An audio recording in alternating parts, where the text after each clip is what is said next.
بسم اللہ الرحمن الرحیم۔ السلام علیکم ورحمۃ اللہ وبرکاتہ۔ معزز ناظرین، امید ہے آپ سب خیریت سے ہوں گے۔ اللہ تعالی ہم سب کو اپنے حفظ و امان میں رکھے۔ دوستو، آج کی ویڈیو میں ہم آپ سے حضور نبی کریم صلی اللہ علیہ وآلہ وسلم کی چند ایسی احادیث شیئر کرنے جا رہے ہیں جنہیں سن کر انشاءاللہ آپ کا ایمان تازہ ہو جائے گا۔ دوستو، اگر ویڈیو اچھی لگے تو ویڈیو کو لائک کرنا اور چینل کو سبسکرائب کرنا مت بھولیے گا۔ رسول اللہ صلی اللہ علیہ وآلہ وسلم کا ارشاد گرامی ہے، وہ شخص مومن نہیں جو خود تو پیٹ بھر کر کھانا کھائے مگر اس کا پڑوسی بھوکا ہو۔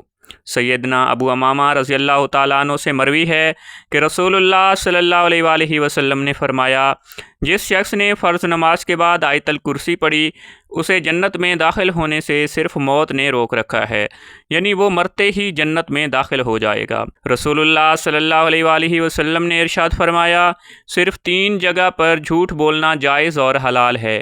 ایک یہ کہ آدمی اپنی بیوی سے بات کرے تاکہ اسے راضی کر لے، دوسرا جنگ میں جھوٹ بولنا، اور تیسرا لوگوں کے درمیان صلح کرانے کے لیے جھوٹ بولنا۔ حضرت عبداللہ بن عمرو بن عاص رضی اللہ تعالیٰ عنہ سے مروی ہے کہ اگر 4 عادتیں تم میں موجود ہیں تو دنیا سے تمہیں کچھ بھی نہ ملے تو کوئی حرج نہیں۔